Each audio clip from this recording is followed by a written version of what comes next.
Hello, everyone. I'm going to be reading a story called Disney's Chicken Little Alien Invasion.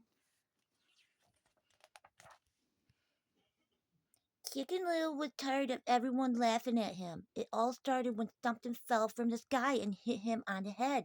The sky is falling, he yelled. He warned and caused a panic in Oakley Oaks, the town that he lived in. When he told everyone what happened, no one believed him, not even his dad, Buck. They all thought an acorn had fallen from an oak tree and hit him. Since then, he had been known as the crazy little chicken. Life was just getting back to normal when part of the sky fell again, right into Chicken Little's bedroom. He thought it looked like some tore panel. No, he cried. This is going to be happening again. What's wrong? Asked his dad, bursting into the room. Nothing, replied Chicken Little. I fell out of bed. He quickly hid the panel. If anyone found out that that the sky had fallen again, life would be awful.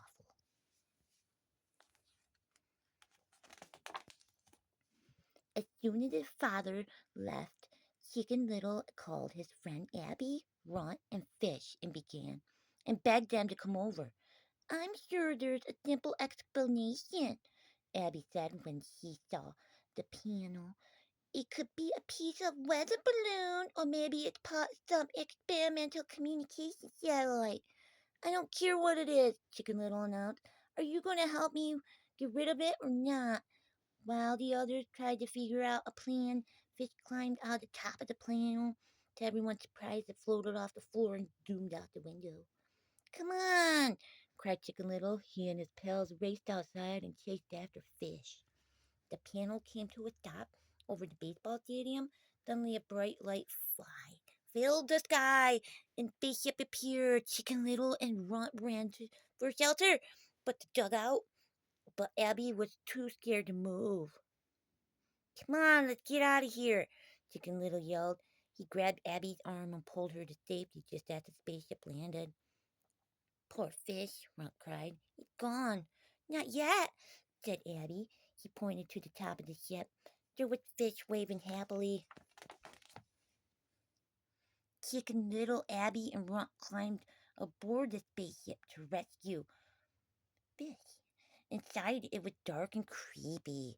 Eerie lights stepped on and off, and the tentacles hung down from the ceiling. The only friendly sight was a cute, fuzzy orange creature floating into a beam of light. Chicken Little stopped and winked at it. And the alien winked back. Then it hopped down and quietly followed Chicken Little. What are you, Fish? Runt. Oh, where are you? Sorry. Runt whispered frantically, and the spooky sights and sounds were making him very nervous. Suddenly, Fish jumped out of behind the screen, and he was just fine. All right, let's get out of here, Abby ordered, but now Runt was missing. Fish pointed to a room down the hall. Runt was staring up at the ceiling with a terrified look on his face, and a giant picture of the entire solar system was on the wall. Um, Several planets were crossed out, but Earth was circled, and it was arrowed were pointed at it, and it looked like the aliens were going to destroy the planet. We're running back to your house, and you're going to tell your dad, Abby said. Chicken Little agreed. Meanwhile, the aliens had returned to the ship and discovered that the fuzzy orange creature was missing. The aliens saw Chicken Little and his pills and assumed they were taken. Chicken Little, Abby, Runt, and Fish left the ship and ran into the forest.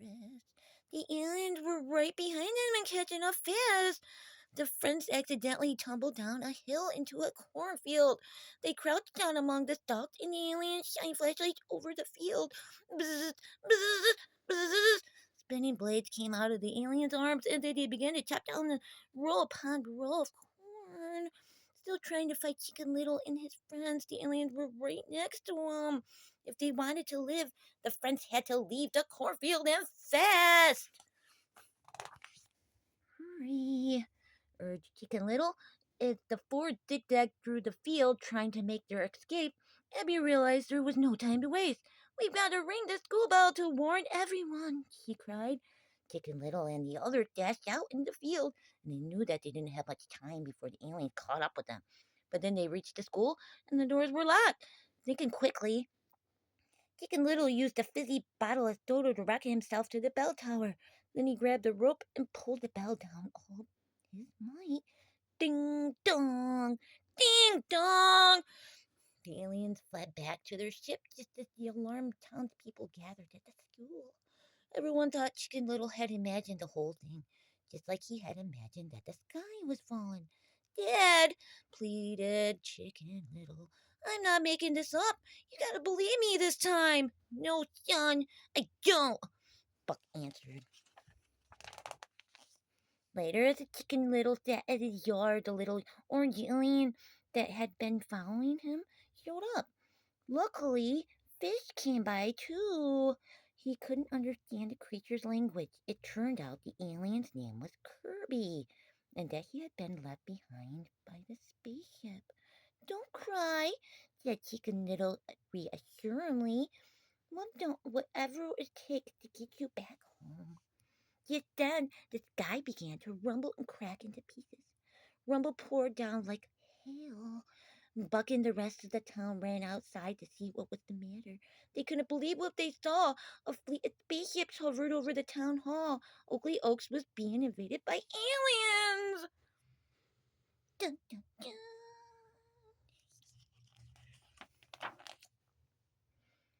Instantly, the town erupted in panic. Screams filled the air as the people of Oakley Oaks fled any way they could.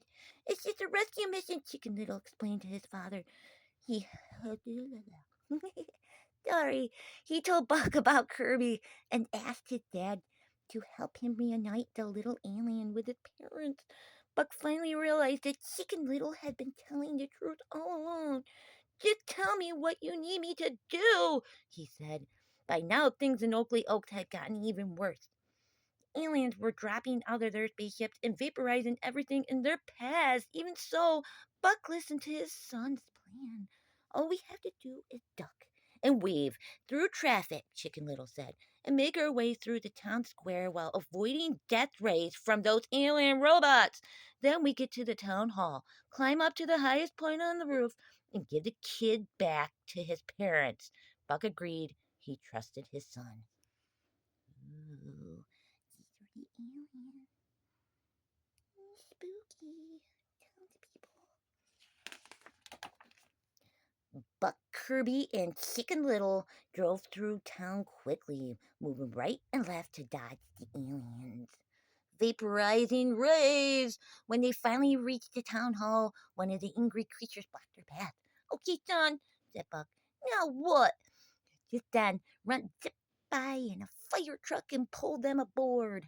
He raced to the town hall, and Buck, Chicken Little, and Kirby went up to the building's domed rooftop. Here's your kid! Shouted Chicken Little, holding Kirby up to the spaceship.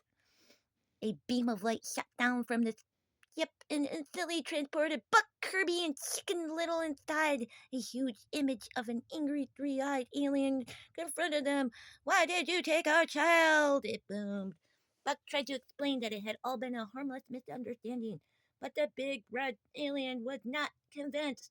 You have violated Intergalactic Law 90210, the charge of punishable by immediate particle disintegration, the voice said. Luckily, Kirby explained that the Buck was telling the truth. Just then, two scary, spidery-looking aliens appeared. Their armor opened up and revealed two small, furry aliens who looked just like Kirby. They were his parents, Melvin and Tina. Melvin had just used a special screen and microphone to make himself seem big and scary. He explained how the aliens came to Earth every year to gather acorns and that Oakley Oaks had their best ones in the universe. They're cute. Anywho, then the aliens unvaporized what they had destroyed and everything was back to normal, and they started to leave. Clunk, a blue panel fell off their ship. Every time we come here, this thing falls off, complained Tina. Someday it's gonna hit somebody on the head. Nonsense, replied Melvin. The chances of that happening are 1,000,000 to 1. Chicken Little knew just how wrong Melvin was. He and his dad looked at each other as the and family spaceship took off, maybe life would be finally getting back to normal. Hmm? Check out my other page. Thanks. Oh, like and subscribe, and yeah.